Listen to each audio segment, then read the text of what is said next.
Hi everybody, my name is Janette Collins and I run the Crib Intervention Project for young people in Hackney, Islington and Tower Hamlets. We've branched out. I started this kind of work from when I was 18. I was a teen mum and I realised that I needed some adult to talk to and to go to every time I needed advice.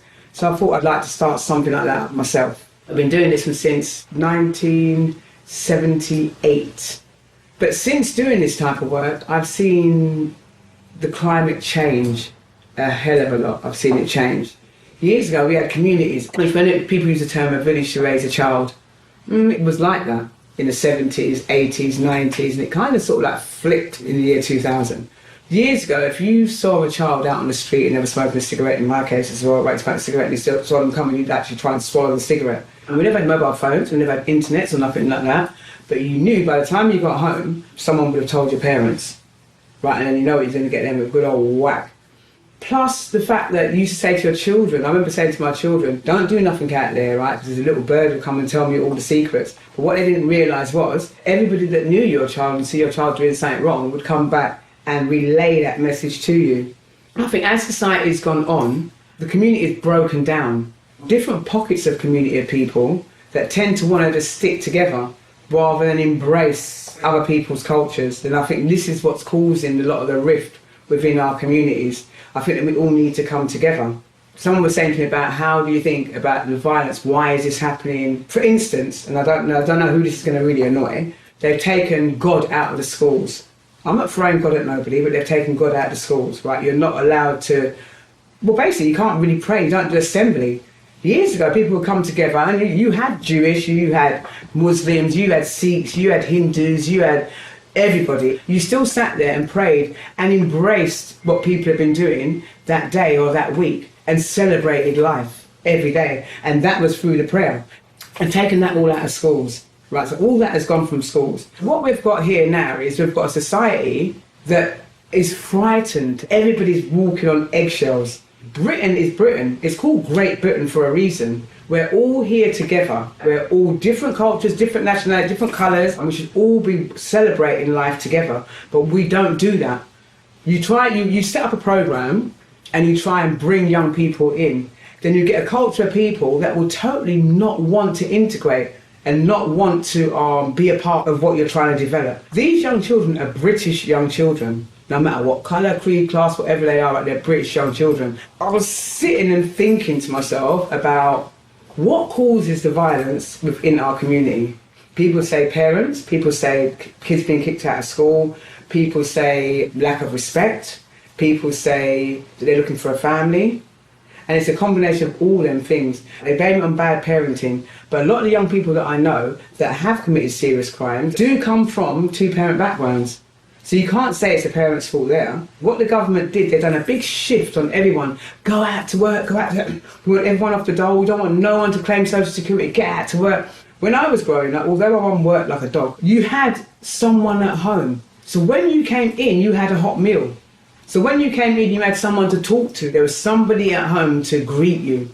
You had that sense of family. Some children come home from school, they go in, their parents not there, they're doing the right thing, they're staying in because their parent told them to stay in. By the time you come in, you're too tired. I'm not tired, you know what I mean? Come on, I'm going to eat dinner, get in the bath, you know what I mean? You're rushing them. Then when the weekend comes, you're making the beds, getting up, going shopping, trying to do all the right things that people say you've got to do, engage them in activities. Then you're running around so much and you stop and think, well, do I really talk to them? I'm just running from activity to activity, grabbing them back, so your whole life is a rush. By the time the weekend comes, the child wants to sit down and relax. No, they can't relax because you've got more activities for them. And just talking about the mums that are trying to juggle this whole I want to be a good parent thing and make sure that their child's not getting in trouble and doing all the stuff. It's really difficult out there for parents. Obviously, you do get the odd parent that has fallen off the wayside. But I'll tell you something now, there's a lot of things that go on with parents behind the scenes that not a lot of people see. A lot of parents that I talk to turn around and they're at their wits' end because they can't control their child, because they're not allowed to control their child. I'm not saying you're supposed to beat your kids, because I got battered when I was younger, real bad, and to the point of abuse, busted nose and things like that. So I'm not saying you're supposed to beat your kids. I'm saying to you, right, that you're supposed to be able to let the parents have some kind of control. Even the school. A child is in school, they're not doing the right thing, and that right, they kick them out of school because obviously the school wants to make their school look great. They don't want to be seeing a child failing. And most of the time when schools kick young people out of school, they kick them out in year 10. And that's one of the biggest rejections a child can have in their life, is being rejected from society. Because when you reject a child from school, you're rejecting that child from society. Then the child's being naughty at school, you're calling the parent up at school, calling the parent up at school, calling the parent up. So then the working parent starts thinking, this child is really getting on my nerves, the school's getting on my nerves, because the school is basically now pressuring the parent. So then what you have in the household is the parent and child going at each other, but it's not being fed back to the school what's going on. Then the school says, we're going to not permanently exclude your child, we're going to exclude your child for a little while, and then we'll see how he goes, and then we'll bring him back into school. They don't bring the child back into school, they send him to a PRU unit. Not all pupil referral units are bad, but you can get the ones that are very badly mismanaged. A child that, all right, then must be done something wrong, shouting at the teacher, not listening, being noisy in class. That's no cause for a child to be put into a pupil referral unit because the child is not conforming. Right, so you put a child that's not conforming into a pupil referral unit and he has no violent behaviour or she has no violent behaviour, goes into a pupil referral unit, then what happens there? They go in, people are throwing around chairs, people are screaming at each other, going to teacher, fuck you, and all things like that. No, don't tell me that. So everyone's trying to be the bad man in this place that is labelled by young people as basically a bad school. Right, so that's what you've basically done to a child. You've basically said to this child, you do not fit in society, you need to go to this bad school and stay in there. Research shows that most children that end up in pupil referral units end up in prison. Not all of them, but majority. Because like I said to you, there's great pupil referral units out there, which there shouldn't have to be, but there is great pupil referral units out there. The children don't all end up in prison, but they all end up being a part of the penal justice system at one point in their life. Now, what they've done now, they thought, oh, this pupil referral unit thing, right, is like becoming like a business. So now they've got pupil referral units of 5-year-olds. Go figure that. A 5-year-old is in a pupil referral unit. Saying to you that your child at 6 and 7 can't fit into society, he needs to go to a pupil referral unit. Most children at 3, 4 and 5 and things like that, and 6 and 7, are just getting through school. They're just tiny human beings, they're just starting to grow. Then you're going to put them in a pupil referral unit and say to the child, there's something wrong with your kid. This shouldn't be allowed. That should be against the law.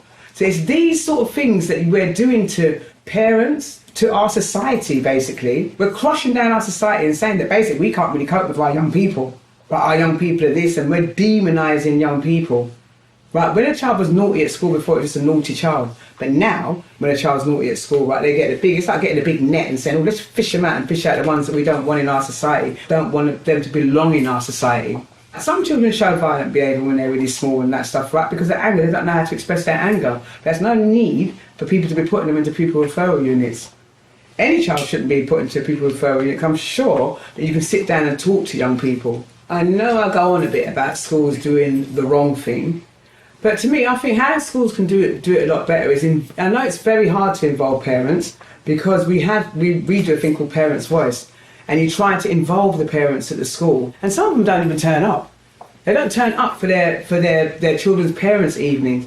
So as parents, you need to try and take time and get to know the teachers at your school. Take time to be involved in your child's school life. Not involved in the child's school life when the child's being chastised by the teacher. So that means you're putting in a negative input, because obviously you're going up to school and you're really, really angry.